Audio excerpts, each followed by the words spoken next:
This is the Washington Week Extra. I'm Michele Norris. Normally you would be seeing Gwen Ifill, but we're here tonight to talk about Gwen Ifill's remarkable life, her tremendous legacy, her friendship, and the memories that we all share. It's a chance to do what she did every Friday night, and in the extra, things got a little bit looser. We all have champagne, so while we spill a little and talk a little bit about Gwen, we were talking about Gwen as a friend. And one of the things that I was so impressed by is when she talked about all of you, she was really invested in your lives, in your entire life. She knew your spouses. She knew when your kids were graduating. She knew when they were having babies. She knew your parents' names often. It was really another dimension of what friendship meant to her. One of the things that I remember her talking about is that she had lived through the various job hopping that everyone had done and was very much cheering for the job hopping that in recent years a lot of her colleagues and friends had done.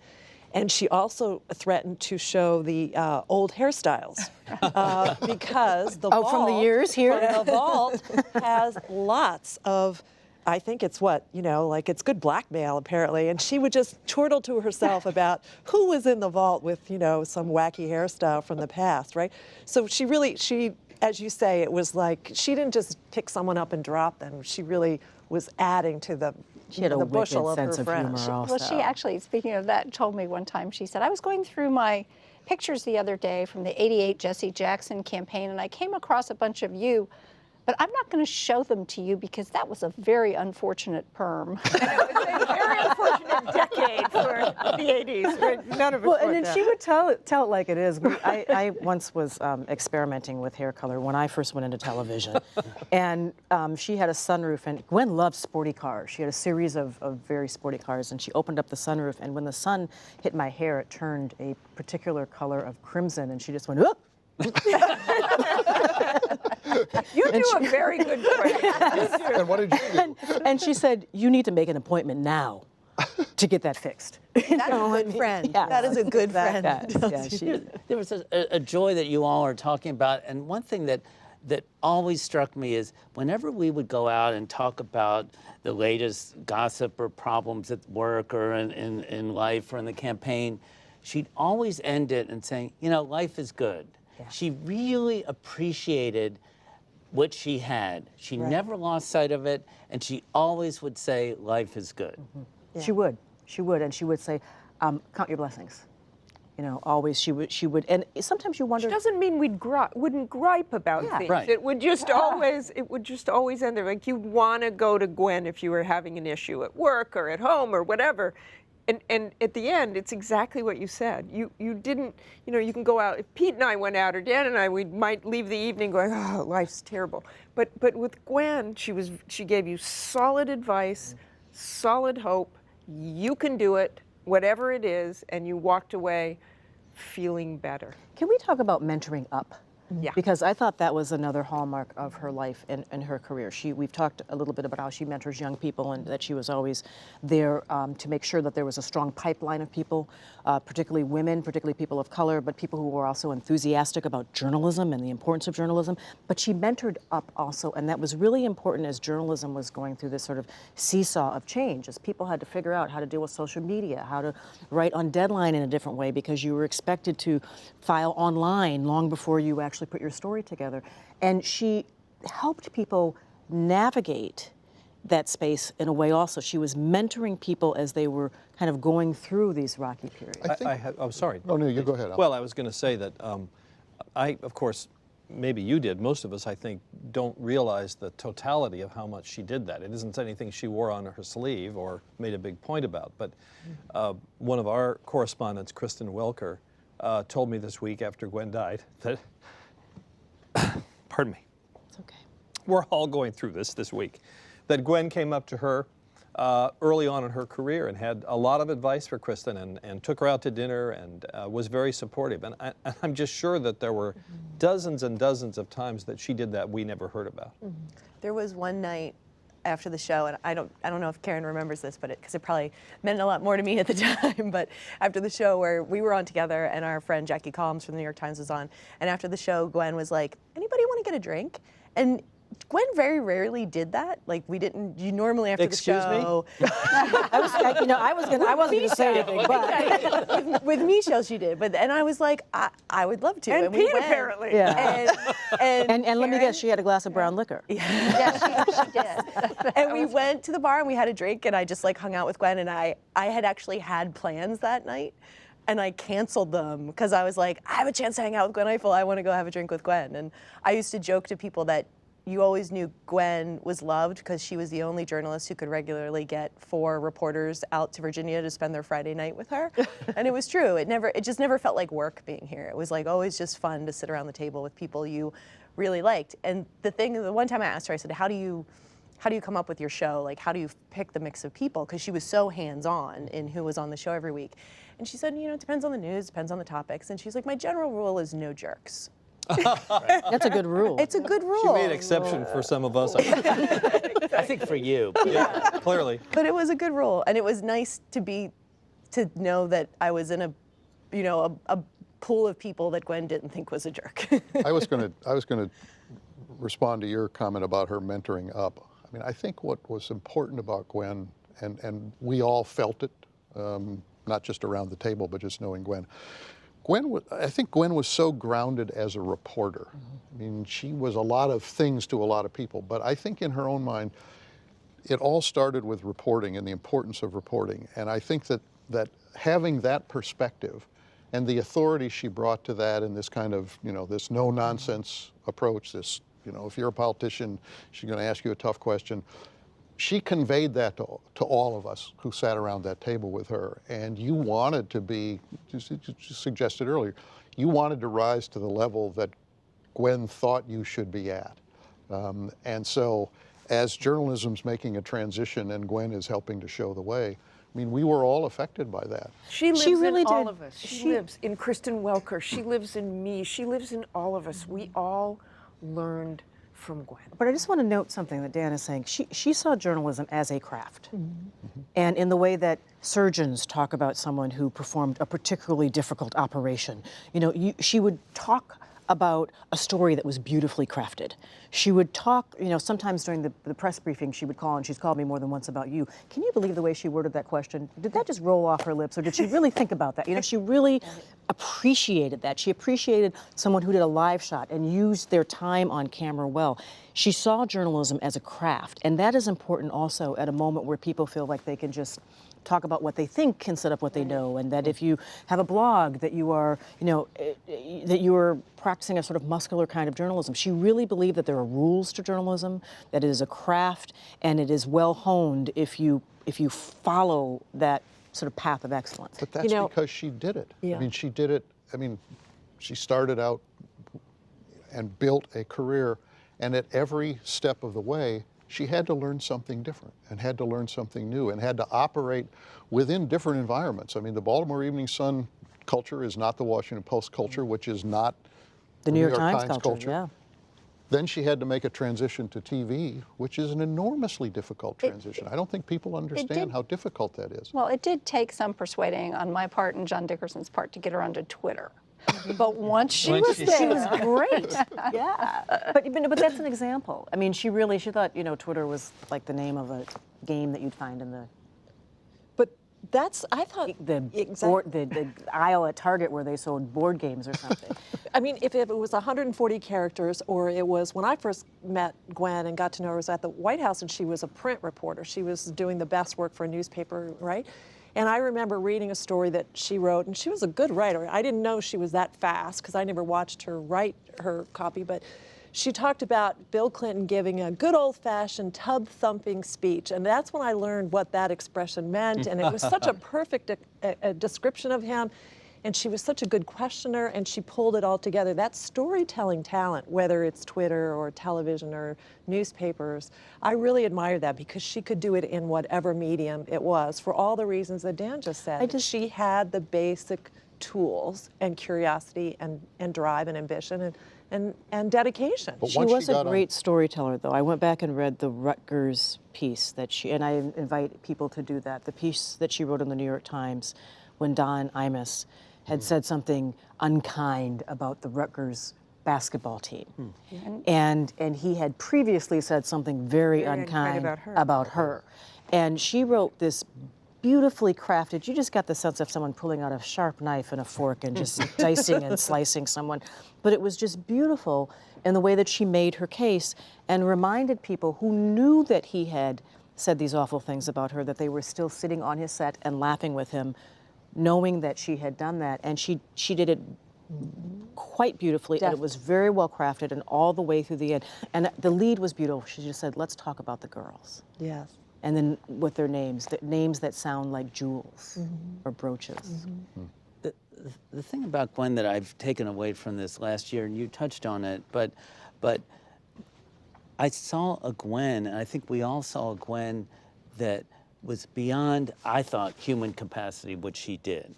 I think what her job and her tenaciousness and her energy, if you were in perfect health, that would be a hard thing to do. And I remember she was dealing with illness, and there was a snowstorm, and she was trying to shovel her own street. And you said, no, I'll get my son to do it. And she just didn't stop. And she didn't want anyone to feel sorry for her. She wanted to do her job and be here for the viewers, and no one should feel sorry for her. She's going to do it, and she's going to talk to the doctors about, here's the game plan, and move forward. And it's an example and an inspiration for all of us. Rick, you made a good point. We were talking the other night that I think is an important one as we feel in sort of two minds here about celebrating Gwen's life and realizing what a loss it is.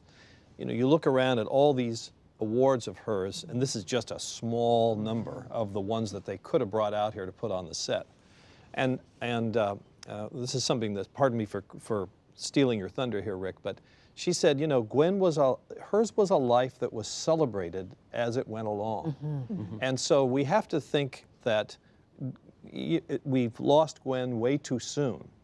But at the same time, she was celebrated as she went along. She lived a full life, and she knew how appreciated she was, and that is a great gift. You know, one of the things we often would talk about is she also understood how to create her own weather. You know, and to celebrate life on her own terms also. Like, she didn't wait for someone to bring her flowers. She planted her own garden.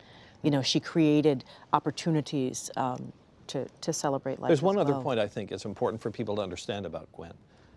She was as excited about interviewing Smokey Robinson or Aretha Franklin as she was about presidents and potentates and heads of state. She was a total person. And she wasn't one of these sort of idiot savants that sometimes are in our craft, or a person who's really good at one leg. She was the full thing. She lived a total life, and she embraced it all. But she had a particular acumen for politics.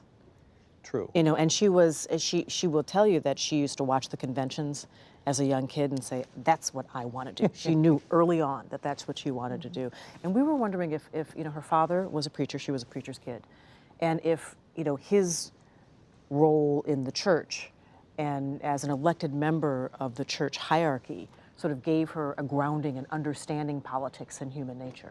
I think she really did. She understood office politics. She understood, and she's always glide through it with a big smile, and you'll get through it. But I have to say, despite the whole politics, I have to add Eartha Kitt in that. Yes. She had the last interview with Eartha Kitt, and boy, did she have fun with that. Yeah, you yeah. know? All of her History Makers interviews Right. are just so treasured, especially right now.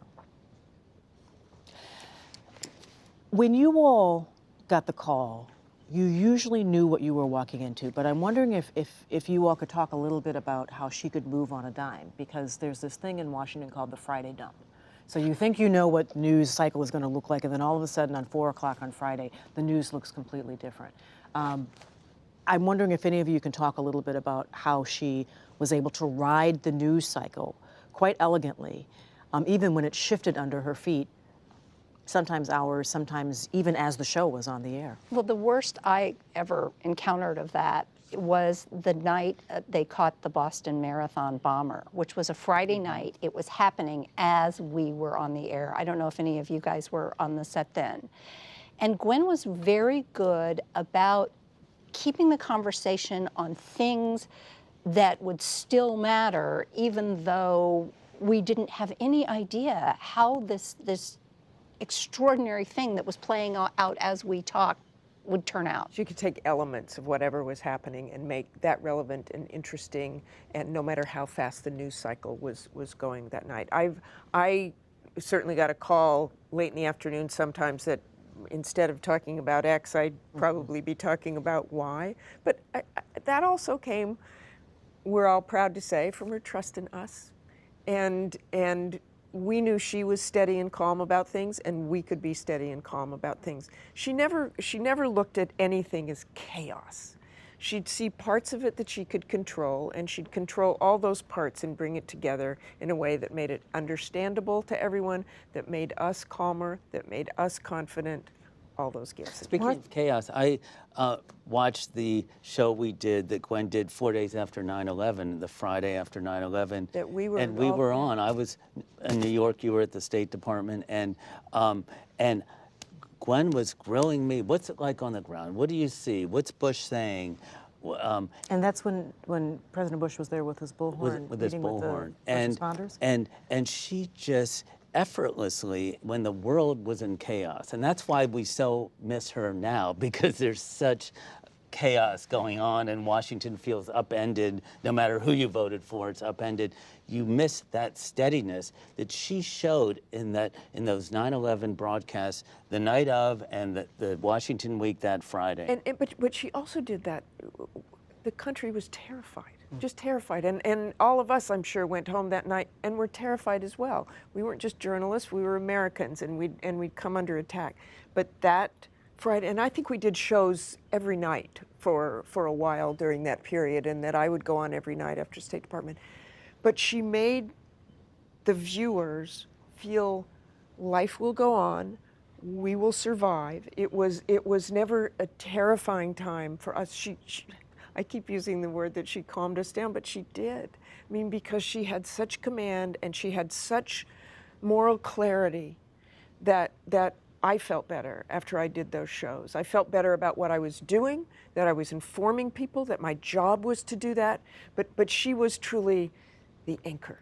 She was the anchor, and she defined the word during that week, that she would reach out to the rest of the country and make us feel okay. Interesting, because anchor is a term that we forget what it really means. You know, to sort of hold the She ship. steadied that ship. She was amazing. We have heard over and over again that first of all, we should say, the outpouring of tributes is just phenomenal. In social media, from luminaries, from viewers. And there's something that people say over and over again: her voice is so needed right now, especially now, because of the chaos that we see here in Washington politically, and really, you know, all over the world. So what is it that we do need? Because we will need to find it in ourselves as journalists and as Americans and as storytellers and communicators. What is it that we need to think about from her many arsenal of talents that we need to draw upon as we figure out how to march forward? You know, I was thinking about what Martha was just saying, because in my head I was thinking that being such a good journalist, she didn't rely on everyone to come on Friday night about something they'd already written, but also to ask them, or broadcast, but ask them to look ahead, or to be reporters on their beat, to know their beat.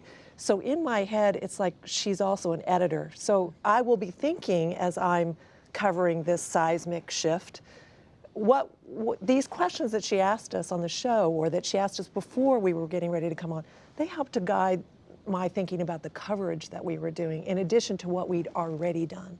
So I'll be listening for that in my own head, because she asked all of us privately good questions. I'm thinking about this. What do you think? Should we talk about this? What else are we missing? What else should we be bringing to the table? And those are all the smart kind of editing questions that you look for from a really good journalist. She was, in a lot of the obituaries and things written about Gwen, they cited the quote of hers where she saw it her job to bring light, not heat. And I think particularly now, just in the conversation in Washington and how everything seems so heated, that seems more important than ever. And it was the first time I had heard that from her mouth when I was reading her obituary, and it was like, yes, that was totally Gwen, and that mission is still there. But we have to do better. I think that's what Gwen would want us to do. Absolutely. She'd want us all to do better. There's a lot of criticism about the media right now. And we need to look at ourselves. We need to go back to exactly what you're talking about with Gwen. She loved her craft. She was good at it. She was a journalist. She was tough but fair. And I think we want to continue that and every day try to get better at it. I would think that what she would want to do if she was continuing on, we all wish she were, first, to be open-minded about what's going on. I mean, not to approach this new administration with a whole set of preconceived notions. I think she would want all of us around the table to be able to help explain the country. How did we get to this point? What does it say about us as a people? But I think the third thing, because everything we know about her is this, this moral clarity that she has brought to it. She would want, while being open-minded, to call out when things needed to be called out and to speak forthrightly when things go off track. That's a rare combination. I mean, not many of us are able to sort of do all that at once, but I think that's the way Gwen would approach this moment, and it's something we all have to try to do. And I think approaching the moment in a solemn way, in a deeply reported way, with no patience for the bloviators that you see on TV. And she never had bloviators on this show. That was totally anti-Gwen. And I think in these days, that's what she would want. Reasoned, smart reporting. It's amazing that somebody could be an anchor and a compass at the same time. Well, Gwen, we will miss you. We will carry your legacy forward. We will carry you in our hearts and in our work. Alexis, Susan, Pete, Dan, Rick, Karen, Martha, thank you very much. Thanks for watching.